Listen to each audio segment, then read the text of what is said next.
Bonjour à tous et bienvenue. Je suis très heureux de vous revoir ici à la conférence en ligne du Nouveau Ciel, Nouvelle Terre, Shincheonji Église de Jésus, qui a pour thème le témoignage sur la prophétie et l'accomplissement de l'Apocalypse, la nouvelle alliance de Dieu. Aujourd'hui, par la grâce de Dieu, nous allons pouvoir écouter une très bonne parole. Donc pour bien la recevoir, nous allons préparer nos cœurs par la louange. Chantons donc notre premier chant, « Je suis dans la joie ».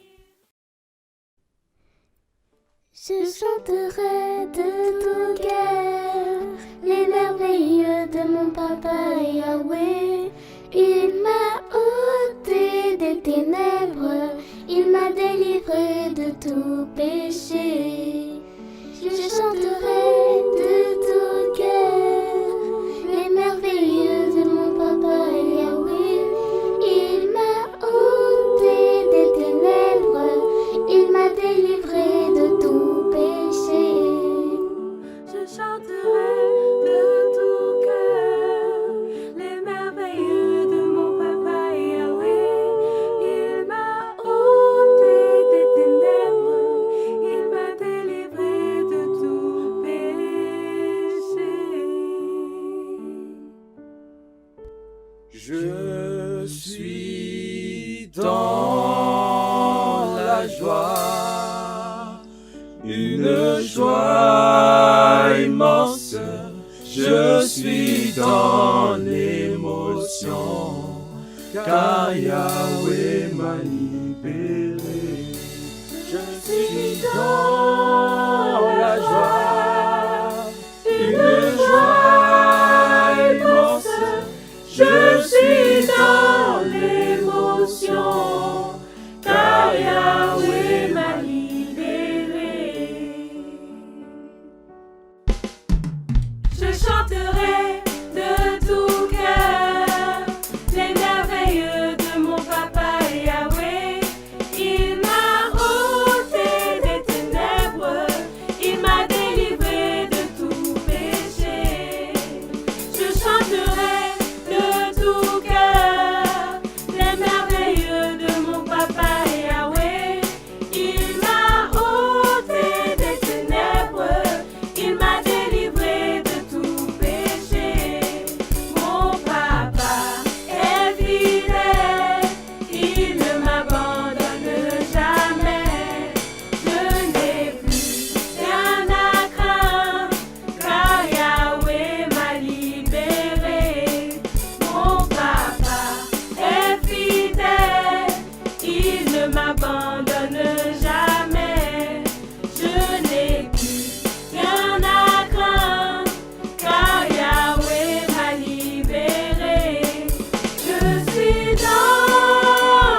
Alléluia! Je suis sûr que vous avez bien chanté. Nous allons maintenant continuer avec notre second chant intitulé « Je suis un conquérant ».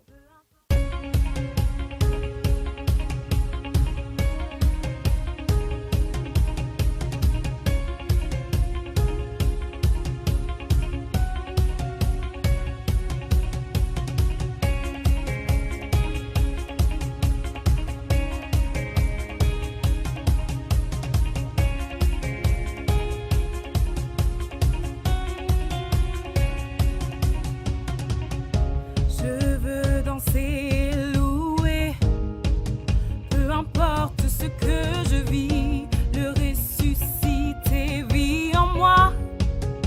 Son nom est Jésus, je suis né de Dieu, je suis victorieux, je suis né pour influencer, rempli du Saint-Esprit. Oh, oh, oh, oh, oh, oh. Je veux danser et louer, peu importe ce que je vis, le ressuscité vit en moi. Son nom est Jésus, je suis né de Dieu, je suis victorieux, je suis né pour influencer, rempli du Saint-Esprit. Je louerai son nom, je louerai son nom, je louerai son nom, je suis un conquérant. Je louerai son nom, je louerai son nom, je louerai son nom, je suis un conquérant.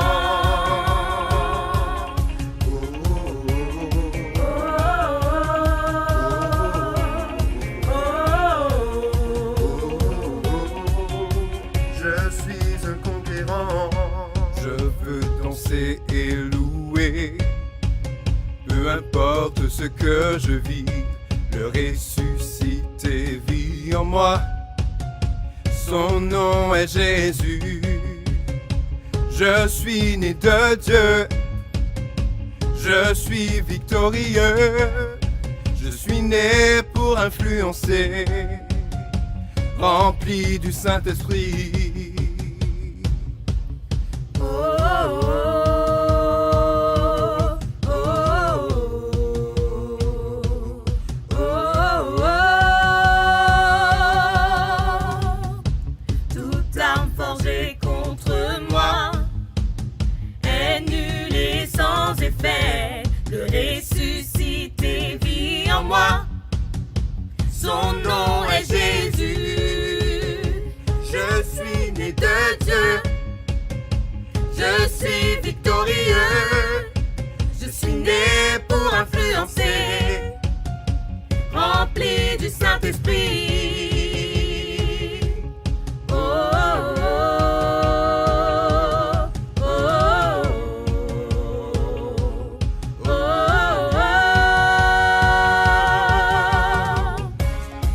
Je louerai son nom, je louerai son nom, je louerai son nom, je suis un conquérant. Je louerai son nom, je louerai son nom, je louerai son nom, je suis un conquérant.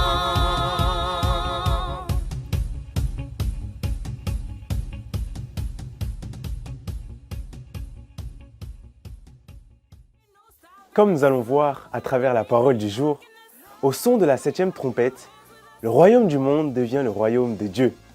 C'est pourquoi nous allons chanter notre dernier chant, He Reigns.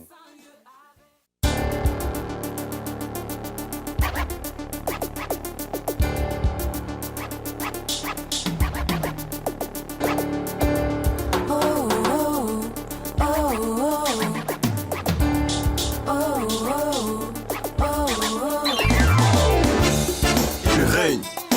audacieux.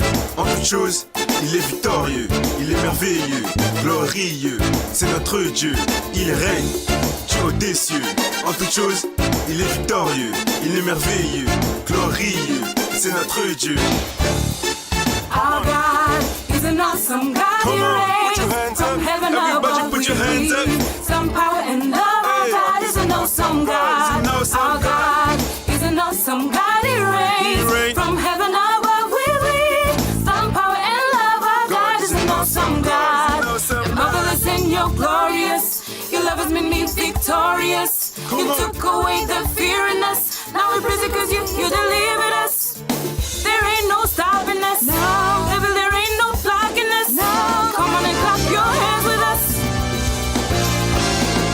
Car Dieu est un Dieu puissant, il règne de son saint lieu avec sagesse, amour. Oui, Dieu est un Dieu puissant. Our God is an awesome God. He reigns from heaven above. We read some power and love. Our God is an awesome God. You're marvelous and you're glorious. Your love has made me victorious. Put You your took hands up. away the fear in us. Now we praise it 'cause you delivered us. There ain't no stopping us. No. Devil, there ain't no blocking us. No. Come on and clap your hands with us. Put your hands up. Car Dieu est un Dieu puissant, il règne de son saint lieu avec sagesse, amour. Oui, Dieu est un Dieu puissant. Dieu est un Dieu puissant. Our God is an awesome God. He reigns from Hey. heaven above. Hey. We believe some power and love. Our God is an awesome God is an God. awesome God. He reigns. He reigns, He reigns. he reigns, He reigns. he reigns. He reigns. Again. He reigns. He reigns. He reigns. Dans son règne est entré notre Dieu, c'est le temps où face au diable. Il est victorieux au siècle des siècles, rendant lui toute la gloire. Oui, maintenant c'est dans le ciel que l'on place notre espoir. Il est puissant, miraculeux, puissant et merveilleux, puissant et glorieux, oui, tout puissant est notre Dieu. Quand je chante pour Dieu, je suis heureux, il n'y a rien de mieux. J'annonce au règne en espérant aller au royaume des cieux. Il règne. Il fait quoi? Il règne. Il fait quoi? Il règne. Combien de temps? Pour toujours à jamais. Il règne. Il règne, Il règne. il règne, Il règne. il règne. Il règne. Il fait quoi? Il règne. Il fait quoi? Il règne. Pour combien de temps? Pour toujours à jamais. Comment? Il règne. Il règne. Il règne. Il fait quoi? Il règne. Pour combien de temps? Pour toujours à jamais. Il règne. Everybody put your hands up. Il règne. Il fait quoi? Il règne. Pour combien de temps? Pour toujours à jamais. Il règne. Il règne, Il règne. il règne. Il règne. Put your hands up. Car Dieu est un Dieu Come on, puissant. come Il on, come on. règne Hey, de son saint everybody lieu put your hands up. avec sagesse, Hey, amour. come Oui, on. Dieu est un Dieu Hey, puissant. est un Dieu Our puissant. God is an awesome Some God. God, He reigns awesome God. from heaven above. We read some power and love. Our God is an awesome God. Amen. Rendons vraiment toute la gloire à Dieu. J'espère que ce moment fut agréable pour vous. À présent, notre temps de louange est terminé. Merci, que la grâce surabonde dans votre cœur lors de la conférence.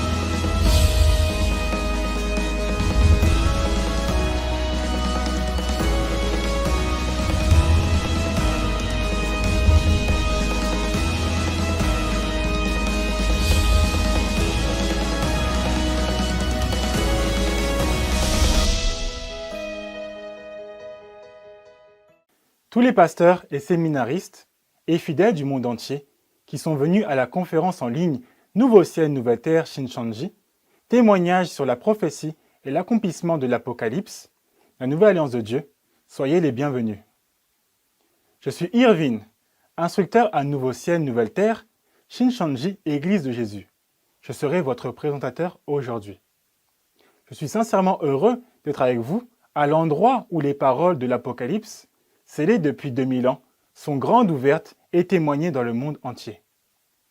Les demandes des pasteurs du monde entier, qui veulent vérifier eux-mêmes les secrets du royaume des cieux, à travers la parole de Dieu contenant la vie, ne s'arrêtent pas. Je pense que c'est parce que l'esprit assoiffé s'est senti réveillé par la parole de la révélation, l'eau de la vie. En ce temps où les paroles de l'accomplissement physique de l'Apocalypse résonnent comme une trompette à la fois en ligne et dans les médias, je tiens également à remercier toutes les stations d'émission du monde entier qui sonnent de la trompette ensemble à travers des émissions en direct et des reportages.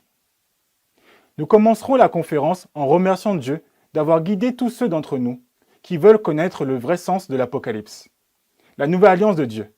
Nous allons prier avec le même cœur. Dieu notre Père, qui est saint et plein d'amour et de grâce, aujourd'hui, vous nous avez conduits à la conférence en ligne de Nouveau ciel, nouvelle terre, Shincheonji, témoignage sur la prophétie et l'accomplissement de l'Apocalypse, la nouvelle alliance de Dieu, afin que nous puissions recevoir la grâce avec la précieuse parole de vie et devenir un dans la vérité pour glorifier Dieu le Père. Nous vous remercions infiniment. En ce temps où les paroles de Jésus, qui ont été prophétisées il y a environ 2000 ans, se réalisent, de nos jours, tous nos frères de la foi qui espèrent le royaume des cieux sont unis dans un seul cœur pour partager le pain de vie. Recevez la grâce et partagez l'espérance. S'il vous plaît, aidez-nous à comprendre pleinement toutes les paroles que vous nous donnez et faites-en un moment béni pour que nous le gravions dans notre cœur. Nous croyons tous à la promesse de Dieu et de Jésus et à l'espérance qu'ils donneront.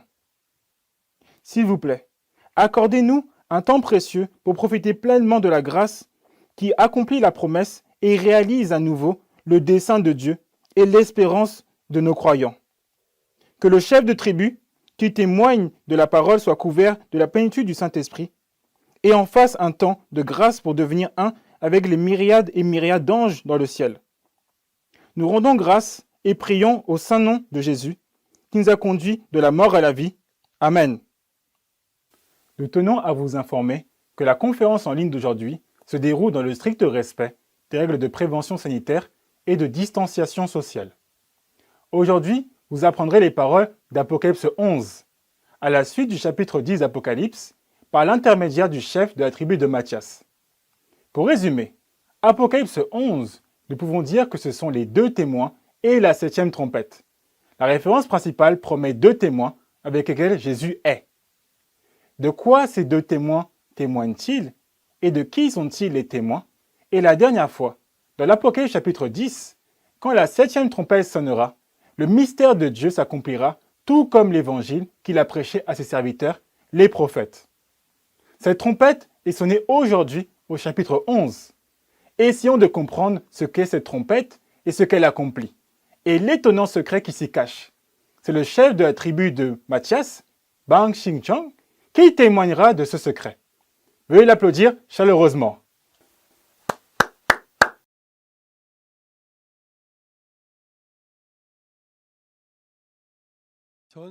Bonjour, pasteurs, séminaristes et fidèles du monde entier. Aujourd'hui, à la suite de la dernière fois, je témoignerai des paroles d'Apocalypse chapitre 11 dans le cadre du témoignage sur la prophétie et l'accomplissement de l'Apocalypse, la nouvelle alliance de Dieu. J'espère sincèrement que ce sera pour vous un temps précieux pour entrer dans la Bible et comprendre pleinement la parole.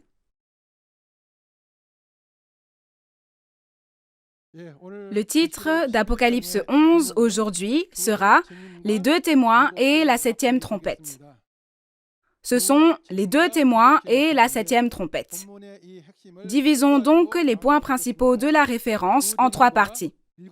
Regardons la relation entre les deux témoins et la septième trompette, le son de la septième trompette et la réalité de la septième trompette.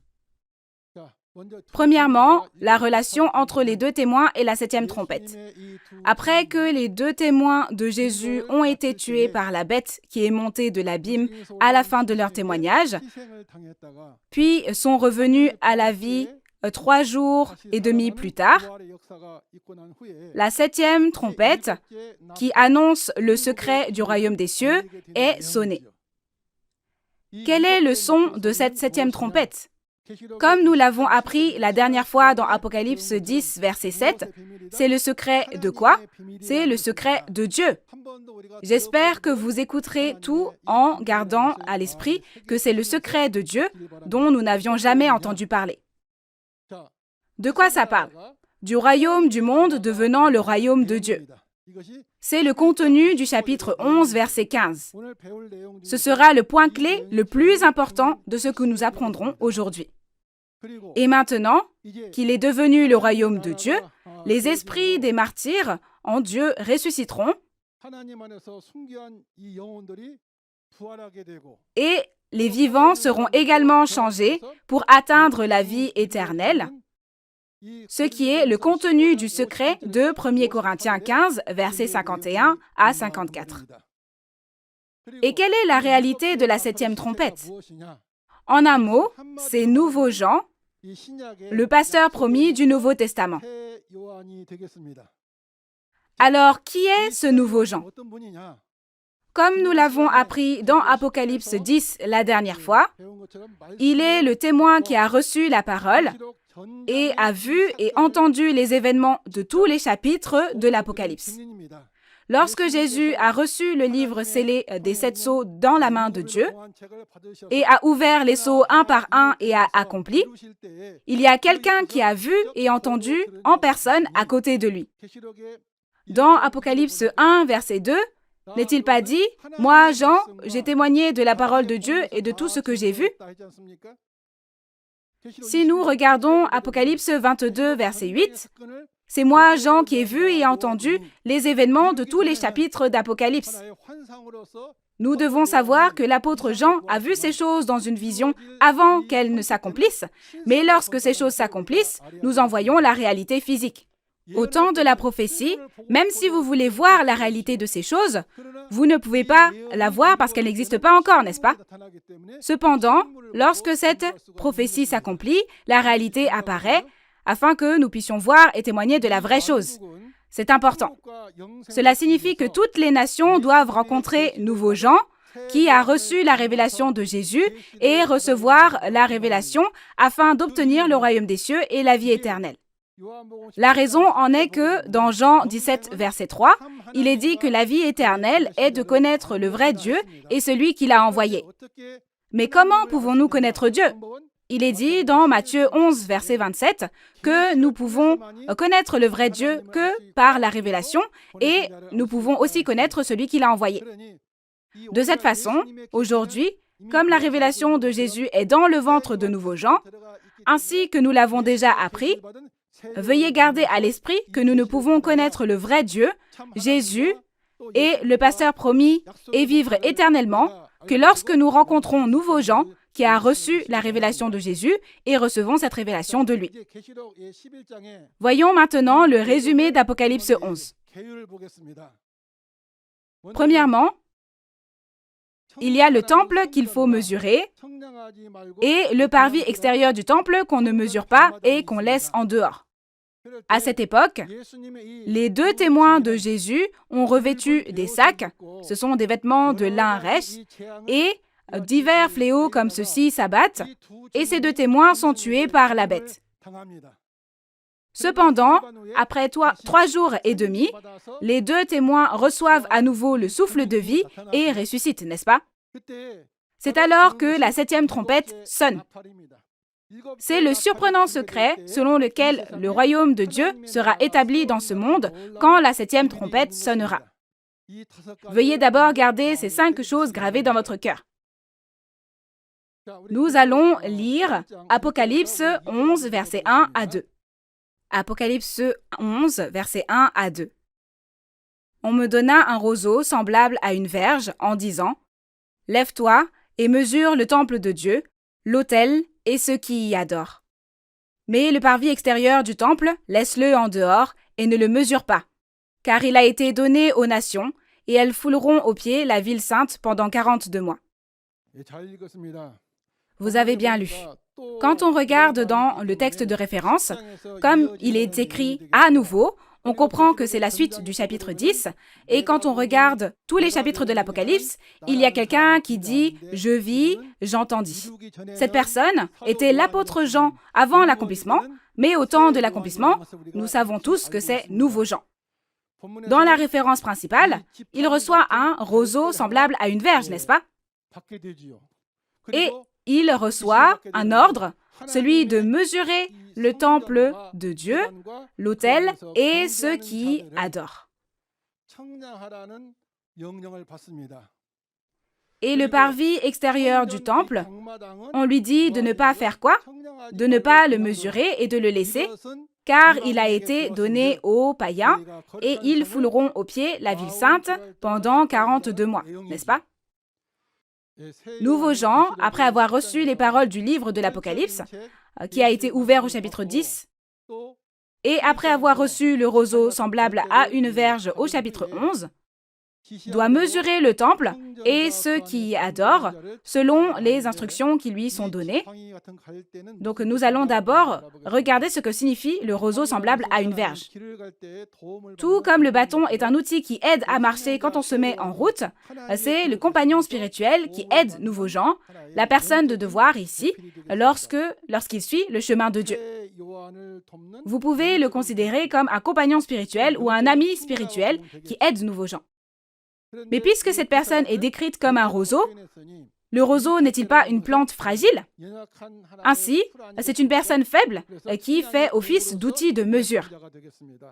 Si vous regardez la réalité physique, gardez à l'esprit qu'il est une personne de devoir pour aider nouveau Jean et qu'il est l'un des fidèles du temple du tabernacle des 7 chandeliers d'or.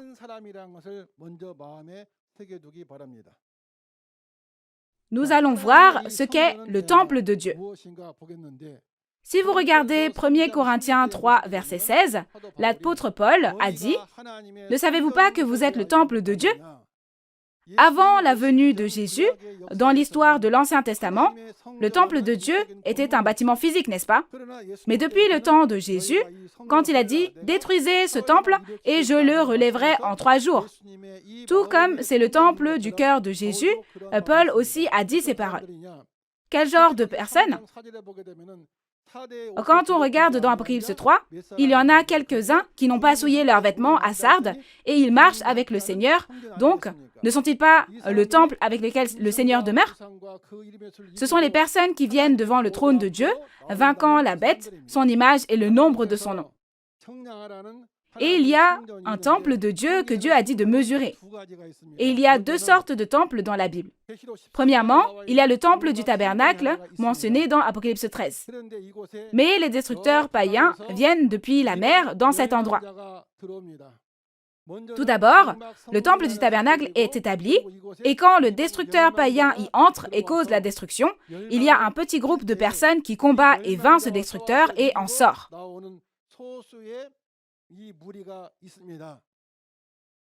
Qui est avec ces personnes et cet endroit? Dieu est avec elles. Et parce qu'ils voient et témoignent de la trahison et de la destruction, ils deviennent le temple du tabernacle du témoignage. Quand Dieu dit de mesurer, il fait référence à ce temple du tabernacle du témoignage avec lequel Dieu est, n'est-ce pas? Si nous comparons cela à l'époque de Moïse, ce temple du tabernacle serait le lieu saint. Pourquoi? C'est là qu'il y a le chandelier en or, n'est-ce pas? Et parce que Dieu est avec le Saint des Saints, le temple du tabernacle du témoignage devient le Saint des Saints. Qui sont ceux qui adorent dans le temple de Dieu? Ce sont les quelques personnes qui ont suivi le nouveau Jean, le vainqueur, et sont sortis, et se sont unis pour adorer. Quand ils ont adoré Dieu dans les montagnes ou dans les champs, l'endroit où ces personnes se rassemblent, n'est-ce pas le temple? Et que signifie mesurer? c'est mesurer la quantité de foi et de connaissance. Si vous regardez Ézéchiel 47, quand le grand temple de Dieu est construit sur cette terre, beaucoup d'eau de la parole en coule, n'est-ce pas? À ce moment-là, on prend un corps d'eau à mesurer et on mesure 4 fois. De la même manière, c'est mesurer la quantité de connaissance et de foi. Et il y a le parvis extérieur du temple qui est foulé aux pieds par les païens. Quel genre d'endroit est le parvis extérieur du temple? Comme nous venons de l'apprendre sur l'illustration, nous parlons du temple du tabernacle qui a trahi, dans lequel la bête est entrée. C'est le même endroit qui est apparu dans les chapitres 13, 6, 2 et 3 de l'Apocalypse. Qui sont les païens qui entrent et le piétinent? Cela fait référence à l'organisation de la bête à 7 têtes et 10 cornes qui a dévoré le temple du tabernacle. Où est cet endroit? Comme vous pouvez le voir dans Apocalypse 13 et 12, comme c'est le tabernacle du ciel, les personnes qui n'appartiennent pas au tabernacle du ciel peuvent être considérées comme des païens aux yeux de Dieu, n'est-ce pas? Voyons leur réalité. Ce sont les 7 pasteurs du centre d'éducation des intendants. Le centre d'éducation des intendants est un institut qui éduque les pasteurs, étant donné que les intendants sont des pasteurs. Donc leur pouvoir est grand, n'est-ce pas? On parle de 7 pasteurs très connus dans cet endroit. Monsieur Laterre, Monsieur Kim, Monsieur Hang, Monsieur Wan, Monsieur Kim, Monsieur Pak, Monsieur Laterre. Des pseudonymes ont été donnés à ces personnes. Pourquoi foulent-ils au pied le parvis extérieur du temple? C'est parce que le peuple élu de Dieu a trahi et ne s'est pas repenti. Alors Dieu veut les juger. Et que sont les 42 mois pendant lesquels ils se font fouler aux pieds? Si vous regardez Apocalypse 13, verset 5, il est dit que les païens régneront sur le peuple élu qui a trahi pendant 42 mois. Dans Matthieu 24, versets 21 à 22, il est dit que les jours de la tribulation seront réduits afin de donner le salut dans la chair à ceux que Dieu a choisis. Si nous regardons Jérémie 25, verset 11 dans l'Ancien Testament, lorsque le peuple élu de l'Israël physique a péché et se fait détruire par la Babylone des païens, cela a lieu pendant 70 ans. Si on se fait détruire pendant 70 ans, toute chair mourra. Donc les 70 ans ont été réduits à 3 ans et demi, et de cette manière, on peut donner le salut aux élus dans leur chair. Quelle bénédiction! Et maintenant, nous allons lire les versets 3 à 5.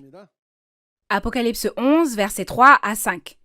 Je donnerai à mes 2 témoins le pouvoir de prophétiser, revêtus de sacs, pendant 1260 jours. Ce sont les 2 oliviers et les 2 chandeliers qui se tiennent devant le Seigneur de la terre. Si quelqu'un veut leur faire du mal, du feu sort de leur bouche et dévore leurs ennemis. Et si quelqu'un veut leur faire du mal, il faut qu'il soit tué de cette manière. Vous avez bien lu. La référence parle des 2 témoins vêtus de sacs, de vêtements de lin rêche. Ce sont les 2 témoins qui ont reçu l'autorité de Jésus et qui ont prophétisé pendant 1260 jours, vêtus de sacs. Qui sont ces 2 témoins ici? Nouveau Jean qui a reçu et mangé le livre ouvert au chapitre 10 de l'Apocalypse et la personne comparée à un roseau semblable à une verge que Nouveau Jean a reçu au chapitre 11 apparaissent. Ils sont les 2 témoins ici, les 2 témoins de Jésus. Ce à quoi nous devons prêter attention ici, c'est que le témoin qui travaille en recevant la parole directement du Saint-Esprit est seulement Nouveau Jean. Quelle est la preuve de cela?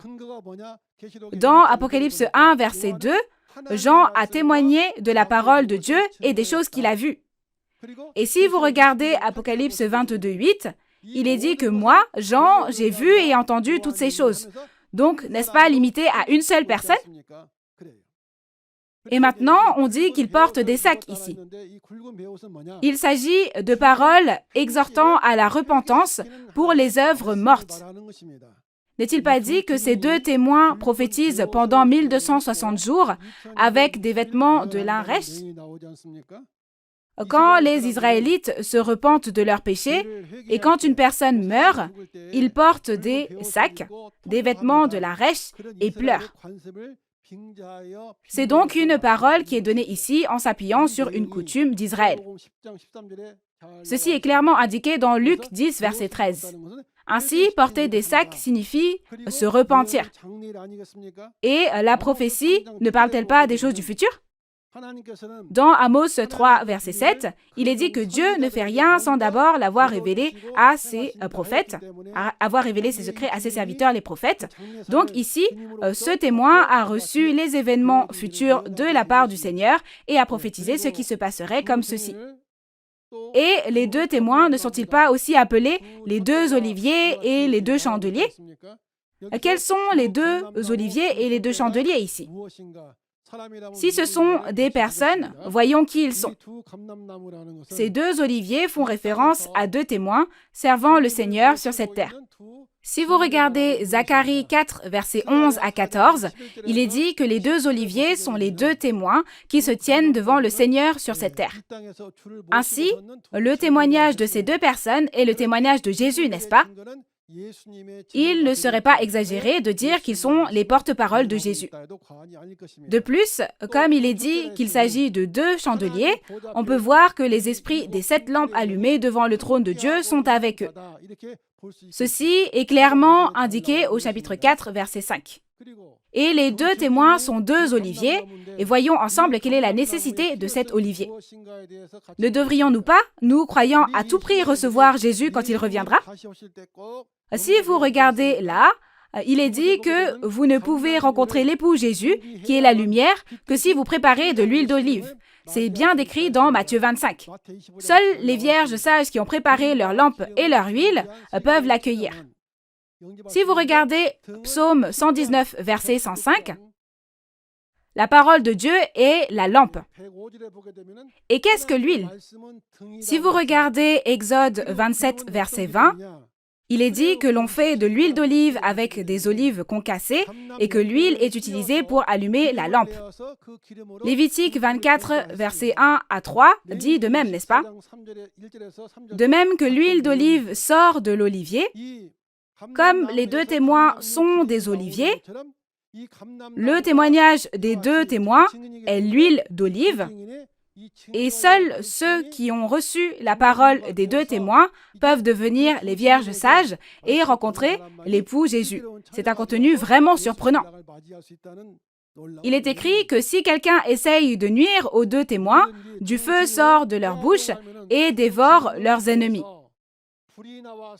Du feu physique sortira-t-il de la bouche des deux témoins et emportera-t-il leurs ennemis et les embrasera-t-il vraiment? Vous devez savoir que c'est une parabole. Comme vous le savez bien, le feu fait référence à la parole de jugement de Dieu. Si on regarde Jérémie 5, 14, n'est-il pas dit « Jérémie, que ma parole dans ta bouche soit du feu, et ce peuple du bois, et que ce feu les consume ». Si on regarde au premier avènement, quand cette parole s'accomplit, Luc 12, verset 49, ne dit-il pas « Je suis venu jeter du feu sur la terre, et qu'ai-je à désirer s'il est déjà allumé ?» Donc ce feu est la parole de jugement. Donc, comme ce feu est une parabole, vous devez savoir que l'ennemi qui est consumé, dévoré, est aussi une parabole. Quel est l'ennemi qui est consumé? On parle du mauvais esprit à l'intérieur du faux prophète. Et aussi donc des mensonges qu'ils disent. Si vous regardez Apocalypse 16, verset 13, il est dit que le dragon, la bête, ce faux prophète, et le mauvais esprit dans l'homme sortiront par la bouche. C'est pourquoi l'esprit mauvais et le mensonge dans le faux prophète peuvent être considérés comme l'ennemi qui est consumé, dévoré par le feu ici. Ensuite, nous allons lire les paroles de la référence des versets 6 à 10. Apocalypse 11, versets 6 à 10. Ils ont le pouvoir de fermer le ciel, afin qu'il ne tombe point de pluie pendant les jours de leur prophétie. Et ils ont le pouvoir de changer les eaux en sang, et de frapper la terre de toute espèce de plaie, chaque fois qu'ils le voudront. Quand ils auront achevé leur témoignage, la bête qui monte de l'abîme leur fera la guerre, les vaincra et les tuera. Et leurs cadavres seront sur la place de la grande ville, qui est appelée, dans un sens spirituel, Sodome et Égypte, la même où leur Seigneur a été crucifié. Des hommes d'entre les peuples, les tribus, les langues et les nations verront leurs cadavres pendant 3 jours et demi, et ils ne permettront pas que leurs cadavres soient mis dans un sépulcre. Et à cause d'eux, les habitants de la terre se réjouiront et seront dans l'allégresse, et ils s'enverront des présents les uns aux autres, parce que ces 2 prophètes ont tourmenté les habitants de la terre. Vous avez bien lu.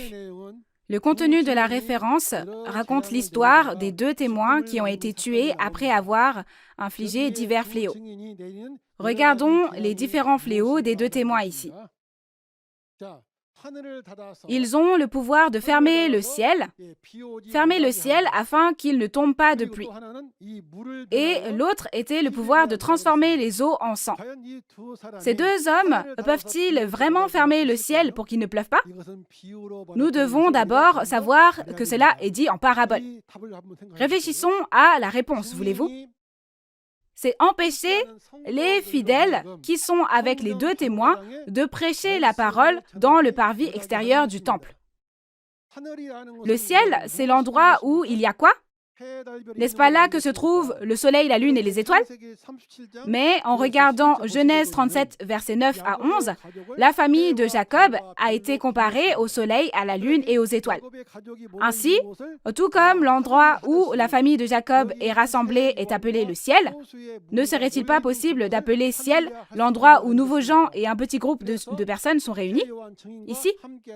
Ainsi, l'endroit où se trouvent les fidèles avec le témoin Nouveau Jean est le ciel. Donc, c'est empêcher de prêcher la parole de Dieu dans le parvis extérieur du temple. Pourquoi? Si vous regardez Deutéronome 32, verset 2, il est dit que la pluie du ciel est la parole d'instruction de Dieu, n'est-ce pas? Et comme vous pouvez le voir dans Ésaïe 5, verset 3 à 7, on ordonne aux nuages pour qu'il ne pleuve pas.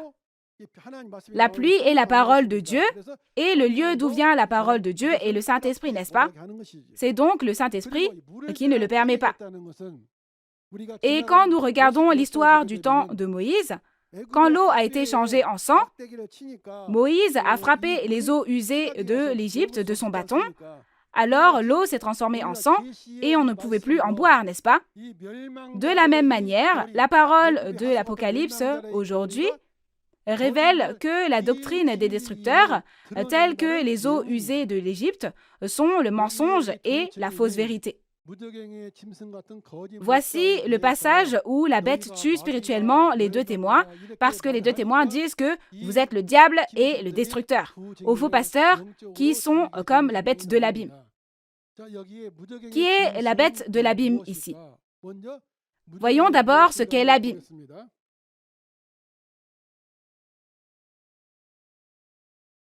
Ce mot est formé des caractères chinois signifiant l'absence et le fond. On appelle citerne crevassée un puits sans fond. C'est parce que c'est une citerne dans laquelle l'eau ne peut pas être stockée. Si nous disons que l'eau est la parole de Dieu, alors nous faisons référence à l'enfer, l'organisation qui n'a pas la parole de Dieu. C'est pourquoi les faux pasteurs appartenant à la demeure de Satan, l'enfer, sont appelés bêtes. Nous l'avons appris dans Apocalypse 9, verset 2, n'est-ce pas? Où ça? Donc n'avons-nous pas dit que des sauterelles semblables à des bêtes contenant le diable sont sorties de l'abîme et tourmentent maintenant le peuple du tabernacle de Dieu? Et si vous regardez Proverbe 30, versets 2 et 3, on ne fait pas référence à une bête physique, mais à une personne qui ne connaît pas Dieu ni la parole de Dieu comme une bête. C'est pourquoi la bête de l'abîme fait référence à un faux pasteur qui appartient à cette demeure de Satan, l'enfer. À ce moment-là, dire que les 2 témoins ont achevé leur témoignage signifie que lorsque ces 2 témoins ont dit ce qu'ils ont à dire, leur témoignage est terminé. S'ils ont dit « vous avez fait ceci et cela, vous appartenez au diable et vous êtes les destructeurs », alors c'est fini. Le fait que la bête tue les 2 témoins ici prouve que les témoins sont vivants. Cependant, si cette bête prive les témoins de leur mission afin qu'ils ne puissent plus témoigner, ils sont comme mis à mort. La bête s'est alliée aux autorités du monde. C'est exact. Voici la grande ville où il y a les cadavres des 2 témoins. Si ce sont des cadavres physiques ici, où devraient-ils être? Ils devraient être dans la tombe, n'est-ce pas? Cependant, comme on dit que c'est dans une grande ville, les corps ici sont aussi spirituels et la grande ville est aussi spirituelle. La grande ville est le temple du tabernacle où Dieu a œuvré. C'est une grande ville car il y a environ 80 églises branches. En plus de ça, le groupe des destructeurs est venu et a rejoint l'organisation, alors combien elle doit être grande, n'est-ce pas? Ainsi, on dit grande ville, car on considère le temple du tabernacle abandonné, qui est devenu un pays païen, comme une grande ville. Ici, il y a le temple du tabernacle qui est entré. Les destructeurs sont venus et ont uni leurs forces, et c'est donc devenu une grande ville. Et les cadavres font référence à l'état dans lequel sont ces 2 témoins qui ne peuvent pas témoigner, donc on peut les voir comme des cadavres, comme quoi ils sont tués ici. Et si nous regardons cette grande ville spirituellement, c'est Sodome, c'est l'Égypte, et c'est comme le lieu où Jésus a été crucifié. Pourquoi? Dans Osée 12:10, Dieu a montré de nombreuses visions, n'est-ce pas? Il n'a pas montré la réalité des choses. Et il est aussi dit qu'il a donné des paraboles en utilisant les prophètes en paraboles. Sodome est un endroit qui a été détruit, et la corruption dans le tabernacle est comme celle de Sodome qui a été détruite. Vous ne savez pas à quel point c'était corrompu. Et que veut dire Égypte? Cela signifie que c'est comme l'Égypte, où Moïse et Aaron ont combattu le roi Pharaon qui faisait obstacle à l'œuvre de Dieu. Aujourd'hui aussi, les 2 témoins se battent contre ces forces du mal et sont tués, n'est-ce pas? Et il est dit que c'est le même endroit où Jésus a été crucifié, mais Jésus était sans péché. Cela fait référence à la Jérusalem rebelle qui a tué Jésus alors qu'il était innocent. C'est un endroit comme Jérusalem. Dans Matthieu 16, verset 21, Jésus a dit « Je monterai à Jérusalem et je serai tué, puis je ressusciterai le 3e jour. » De la même manière, encore aujourd'hui, ces 2 témoins sont tués. Lors du premier avènement, ils sont tués physiquement, mais dans l'œuvre du second avènement aujourd'hui, les 2 témoins sont tués spirituellement, et donc il y a une différence. Et il est dit que des hommes d'entre les peuples, les tribus, les langues et les nations verront leurs cadavres. Qui sont ces hommes? Les fidèles du tabernacle et les membres ordinaires de l'Église appartenant aux destructeurs.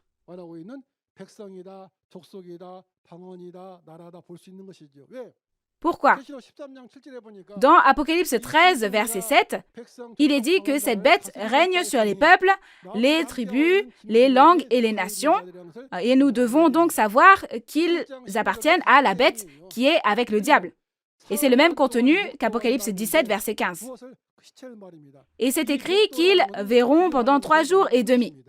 Quoi? Les cadavres. Le fait de voir fait référence au fait de regarder, d'assister. Cela signifie qu'ils se moquent du fait qu'il leur soit devenu impossible de témoigner ou de prophétiser et observent. Pourquoi? Les 2 témoins ne peuvent même pas témoigner, bien sûr.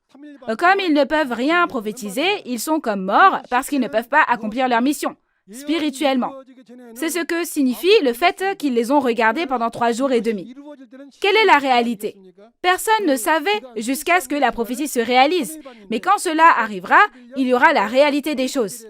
La période réelle est de 3 jours et demi, soit 3 jours et demi du 30 janvier au 2 février 1981. Pourquoi? On connaît la réalité quand ça s'accomplit, n'est-ce pas? C'est ainsi. Et il est interdit d'enterrer les cadavres dans la tombe. Regardons ce qu'est la tombe. La tombe parle de l'église des destructeurs. Dans Luc 11, verset 44, Jésus dit aux scribes et aux pharisiens qui ont maintenant envahi le judaïsme de Jérusalem qu'ils sont des sépulcres qui ne paraissent pas des tombes.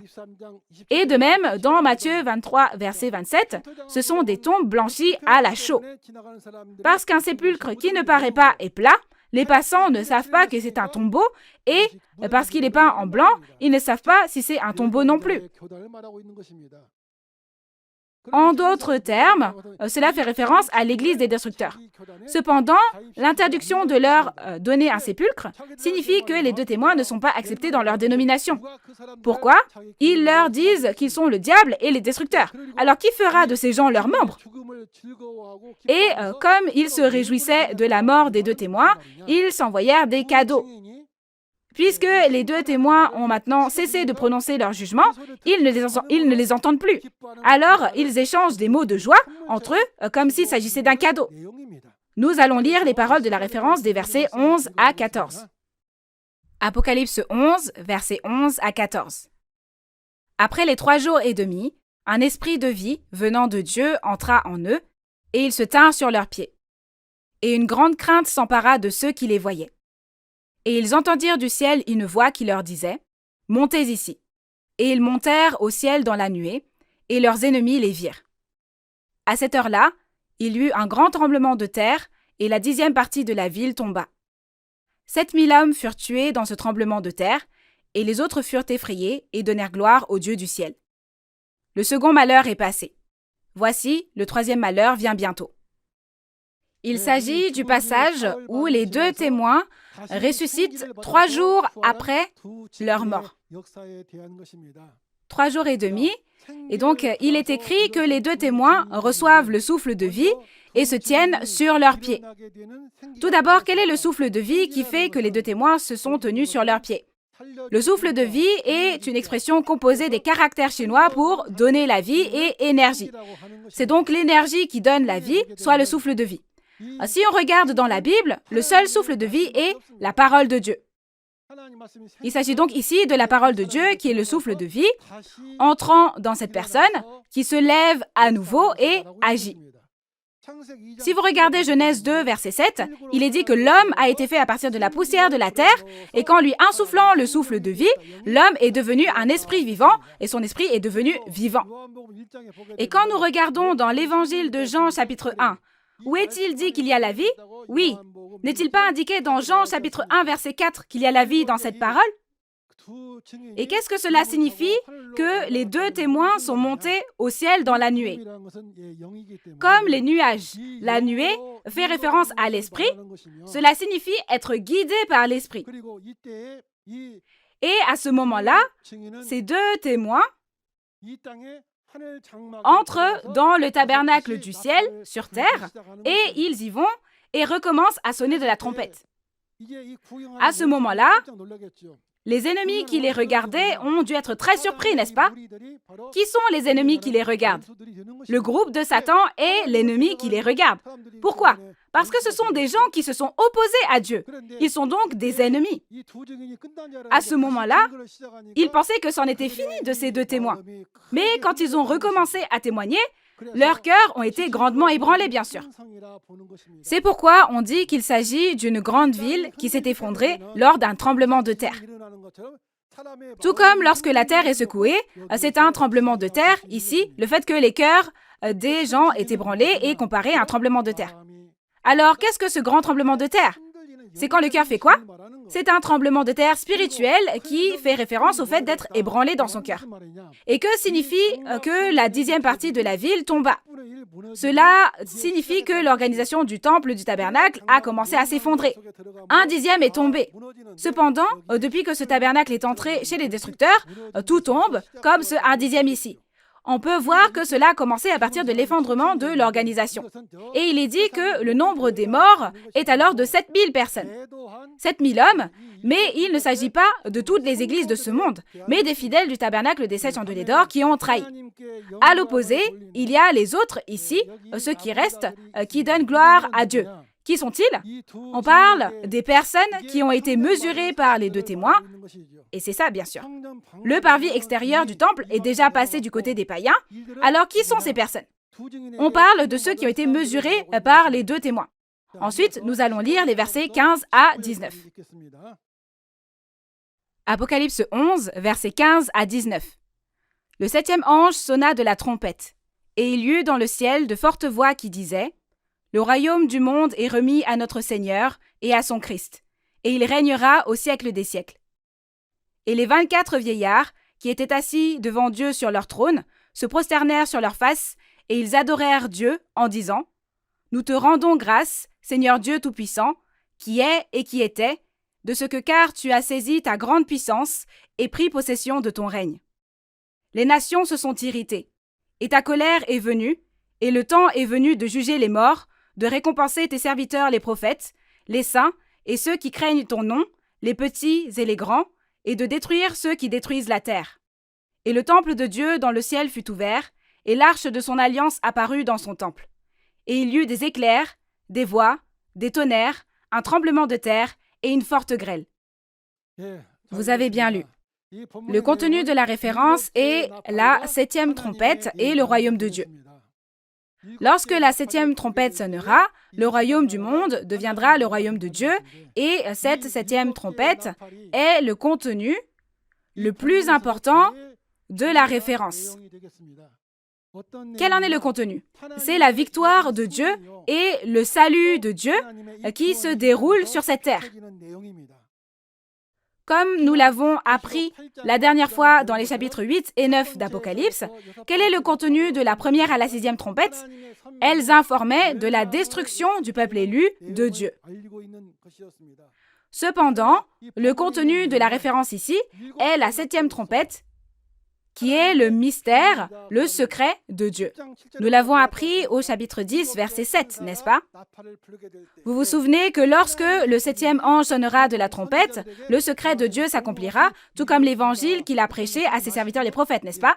C'est ainsi. Quel en est le contenu? C'est le secret étonnant selon lequel le royaume du monde devient le royaume de Dieu. Jusqu'à présent, lorsque nous parlions du royaume de Dieu, nous pensions à ce royaume où nous irions après la mort. Mais ici, nous voyons que lorsque le 7e ange sonne de la trompette, le royaume du monde, où la mort régnait, devient le royaume de Dieu, où c'est la vie qui règne. Et à partir de ce moment, Jésus revient et règne sur cette terre pour toujours et à jamais. C'est ce contenu-là, n'est-ce pas? La résurrection et la vie éternelle s'accomplissent sur cette terre. Le contenu de cette promesse se trouve dans 1 Corinthiens 15, versets 51 à 54. Quel est le contenu? Les martyrs reviennent à la vie et sont ressuscités avec un corps spirituel. Et nous qui sommes vivants sommes également changés. C'est l'étonnant secret de Dieu que nous sommes changés et qu'ainsi la mort est engloutie par la vie et que nous entrons dans la vie éternelle. Chers pasteurs, séminaristes et fidèles du monde entier, si je ne savais pas ces choses, si je me suis trompé, alors il ne faut pas trouver ça bizarre, mais comme c'est le secret de Dieu, seul Dieu doit le savoir, n'est-ce pas? C'est ainsi. Alors, j'espère que vous ouvrirez les portes de votre cœur et entrerez ensemble dans cette résurrection et l'espérance de la vie éternelle. Vous avez tous bien fait de venir à cette conférence. Et pour obtenir la résurrection et la vie éternelle, toute l'humanité doit entendre le son de la 7e trompette et connaître le vrai Dieu, Jésus, et celui qui l'a envoyé. Afin d'avoir la vie éternelle, dans Jean 17, verset 3, nous avons besoin de connaître le vrai Dieu et celui qui l'a envoyé. Comment pouvons-nous les connaître? Il n'y a qu'un seul moyen. Matthieu 11, verset 27, dit que seul le Fils et ceux qui reçoivent la révélation selon le souhait du Fils peuvent le connaître. Tout comme Jésus seul pouvait entendre la révélation de l'Ancien Testament, le secret de Dieu au premier avènement, où est la révélation de Jésus aujourd'hui, comme nous l'avons appris à travers les événements précédents? Elle est entrée dans le ventre de nouveaux gens, n'est-ce pas? Parce que Jésus l'a ouverte, c'est la révélation de Jésus, n'est-ce pas? Comme la révélation du Nouveau Testament, la révélation de Jésus est entrée dans le ventre de nouveaux gens, nous devons écouter cette parole, car c'est une merveilleuse bénédiction que nous puissions avoir la vie éternelle en connaissant le vrai Dieu, Jésus et le pasteur qui nous a envoyés. Et c'est seulement quand nous rencontrons nouveaux gens et écoutons ces paroles que nous pouvons faire ainsi. Et que se passera-t-il lorsque ce monde deviendra le royaume de Dieu? Les païens sont en colère. Pourquoi? Les païens sont irrités parce que le royaume du monde qu'ils contrôlaient est devenu le royaume de Dieu et ils seront donc finalement jugés. Mais les cieux et la terre et toute la création ne sont-ils pas créés par Dieu? Enfin, Dieu les récupère. Alors qu'y a-t-il de mal à ce que Dieu les retrouve? Et on juge ceux qui détruisent la terre. Qui ça? Il s'agit de juger ceux qui ont dévoré le tabernacle de Dieu. Veuillez écouter attentivement le témoignage des chapitres 16, 17 et 18 de l'Apocalypse pour bien réaliser ce point-là. Quand la 7e trompette sonnera, les païens, les destructeurs seront irrités et seront jugés, mais à l'inverse, ceux qui craignent le nom du Seigneur seront récompensés. Quel genre de récompense? Ils reçoivent les 12 bénédictions écrites dans les chapitres 2 et 3 de l'Apocalypse, bien sûr. On vous en témoignera bien dans Apocalypse chapitre 19, 20 et 21. Il y est écrit qu'il y aura le mariage de la chair avec l'esprit, la première résurrection, et que Dieu et le royaume des cieux du monde spirituel viendront sur cette terre. Laissez-moi vous poser une question. Chers pasteurs du monde religieux, séminaristes et fidèles, serez-vous en colère lorsque vous entendrez le son de la 7e trompette? Ou serez-vous récompensés pour avoir craint le nom du Seigneur? J'espère sincèrement que nous craindrons le nom du Seigneur et recevrons tous la récompense, et en particulier que les pasteurs apprendront bien et enseigneront bien aux fidèles pour pouvoir entrer ensemble dans le royaume des cieux et la vie éternelle. Vous ferez ainsi, j'en suis sûr. Oui, il en sera ainsi. Le dernier verset d'Apocalypse 11 est le verset 19. Le temple de Dieu est ouvert et dedans il y a une forte grêle. Qu'est-ce que cela signifie qu'un nouveau temple de Dieu est ouvert ici? Cela signifie que l'existence du nouveau temple de Dieu commence à être connu du monde. Regardons cet accomplissement physique. Avant que la prophétie ne s'accomplisse, nous ne pouvions pas témoigner car il n'y avait pas la réalité encore. Cependant, lorsque cela s'accomplit, nous devons savoir qu'il y a la chose réelle, la réalité. Le fait que Jésus en a parlé avant que les choses ne soient accomplies, n'est-ce pas pour que nous puissions voir et croire leur réalité quand ces choses arrivent? C'est ainsi. Regardons cet accomplissement physique. Cela fait référence à la fondation de Nouveau Ciel, Nouvelle Terre, Shincheonji, Église de Jésus, Temple du Tabernacle du Témoignage. Concernant Nouveau Ciel, Nouvelle Terre, Shincheonji, Église de Jésus, si vous regardez le chapitre 21 de l'Apocalypse, on parle d'un nouveau ciel et d'une nouvelle terre, ce qui se dit Shincheonji en caractère chinois. C'est l'Église de Jésus parce que c'est Jésus qui enseigne. Et parce qu'on y témoigne de la trahison et de la destruction, c'est le tabernacle du témoignage, le temple de Dieu, et cela a commencé le 14 mars 1984. Comme le montre l'illustration ici, c'est à ce moment-là que le temple du tabernacle du témoignage a commencé à être connu dans le monde entier. Cette année marque la 38e année depuis la création de Nouveau Ciel, Nouvelle Terre, Shincheonji sur cette terre. Chers pasteurs, séminaristes et fidèles, nous partageons la bonne nouvelle selon laquelle Nouveau Ciel, Nouvelle Terre, Shincheonji, Église de Jésus, le temple du tabernacle du témoignage, que Dieu a tant désiré, que Jésus a tant désiré, a été ouverte sur cette terre. En ce temps-là, n'avons-nous pas vraiment alors un grand espoir? Et quand le temple de Dieu fut ouvert, il y eut une forte grêle dans le temple. Parce que le temple est ouvert, alors on peut voir à l'intérieur, n'est-ce pas? On sait donc ce qu'il y a dedans, n'est-ce pas? On y voit l'arche de l'Alliance et aussi des éclairs, n'est-ce pas? Et il est dit qu'il y a des voix et des tonnerres. Et pour finir, il y a une grosse grêle. Puisque l'arche de l'Alliance est le récipient qui contient l'Alliance, la parole de l'Alliance devient l'arche de l'Alliance, n'est-ce pas? Et la présence des éclairs parle du mouvement rapide des esprits. Et les voix et les tonnerres peuvent être vus comme la voix de Dieu, le tonnerre de Dieu. Donc, cela fait référence au son de l'administration de Dieu qui gouverne. Et qu'il y a-t-il dans le temple? Il est dit qu'il y a une forte grêle. Mais aujourd'hui, il y a des gens qui enseignent que cette grosse grêle est une bombe nucléaire ou quelque chose comme une bombe atomique. Si c'est une bombe atomique ou une bombe nucléaire, elle devrait se trouver où? Elle devrait se trouver dans un entrepôt d'armes, n'est-ce pas? Cependant, vu qu'elle se trouve dans le temple de Dieu, cela doit être un commandement d'homme. Alors, examinons la véritable réalité. Qu'est-ce que la grêle? Quand la pluie gèle, ne devient-elle pas de la grêle? Par conséquent, puisque la pluie est la parole de Dieu, la parole de colère et le pasteur qui a reçu la parole de colère deviennent une forte grêle. Ainsi, la parole de colère est la grêle et le pasteur qui a reçu la parole est la grêle. Voyons la conclusion d'Apocalypse 11. Ce sont les 2 témoins et la 7e trompette, n'est-ce pas? Le titre est « Les 2 témoins et la 7e trompette ». Comme je vous l'ai dit au début, lorsque ces 2 témoins, les 2 témoins de Jésus qui ont été tués par la bête montée de l'abîme à la fin de leur témoignage comme ceci, sont ressuscités 3 jours et demi plus tard et sonnent de la trompette, c'est le son de la 7e trompette. Le son de cette 7e trompette était le secret de Dieu, comme dit dans Apocalypse 10, verset 7. C'est un secret que seul Dieu connaît. Qu'est-ce que c'est? C'est le mystère étonnant selon lequel le royaume du monde, gouverné par la mort, devient maintenant le royaume de Dieu où c'est la vie qui règne. Le plus important est le contenu d'Apocalypse 11, verset 15. Où ça? Au chapitre 11. La dernière trompette dans 1 Corinthiens 15, versets 51 à 54, qui dit qu'en devenant le royaume de Dieu, les morts revivent dans des corps spirituels et que nous qui sommes vivants sommes également changés pour avoir la vie éternelle, s'accomplit précisément ici.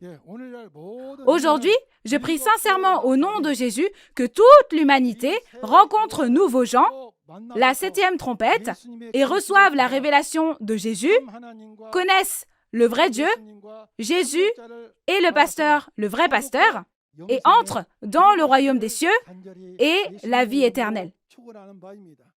Selon la Bible, selon Jean 17, verset 3 et Matthieu 11, verset 27, la vie éternelle est de connaître le vrai Dieu et celui qui l'a envoyé.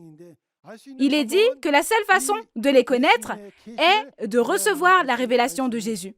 J'espère que vous rencontrerez nouveaux gens qui a reçu la révélation de Jésus, apprendrez bien la parole et que nous entrerons tous ensemble dans le royaume des cieux et dans la vie éternelle. Je vais terminer ici de témoigner de la parole dans le cadre du témoignage sur la prophétie et l'accomplissement de l'Apocalypse, la nouvelle alliance de Dieu. Il y a une seule Bible, il y a un seul Dieu, un seul royaume des cieux, et nous sommes un. Et si nous le clamions tous ensemble? We are one. Nous sommes un. Merci à tous d'avoir écouté jusqu'au bout. Nous allons prier Dieu notre Père. Dieu le Père, le Créateur des cieux et de la terre, envers qui nous sommes très reconnaissants. En ce temps où les paroles de la nouvelle alliance que le Père et Jésus ont tant désiré s'accomplissent, le président de Nouveau Ciel, Nouvelle Terre, Shincheonji, comme Dieu le Père l'a promis, a reçu la révélation et a vu tous les événements et a établi les 12 chefs de tribu et leur a enseigné. Et le président se tient en première ligne et les chefs de tribu aussi témoignent de la parole de l'Apocalypse. Nous croyons que c'est une bénédiction du ciel et l'amour de Dieu. S'il vous plaît, ouvrez le cœur des pasteurs, des séminaristes et des fidèles qui écoutent cette parole dans chaque pays du monde entier afin qu'ils puissent bien réaliser et faites en sorte qu'ils puissent bien être touchés par le Saint-Esprit. Et surtout, nous prions avec ferveur pour que vous aidiez les pasteurs à bien réaliser la parole afin qu'ils puissent bien enseigner aux fidèles et obtenir ensemble le royaume des cieux et la vie éternelle. Nous désirons que cette grâce et cet amour sans limite soient avec tous ceux qui entendent ces paroles pour toujours, et nous avons prié au nom de Jésus qui est très aimant. Amen. Le dragon rouge qui est entré dans le ciel, il a l'air bien étrange, n'est-ce pas? Y a-t-il une bête qui ressemble à ça dans le monde? Alors nous devons regarder l'identité de ce dragon rouge qui est entré dans le ciel, n'est-ce pas? Nous devons découvrir qui est l'enfant mâle qui pètera toutes les nations avec la verge de fer, n'est-ce pas? Ce contenu est particulièrement important pour les chrétiens.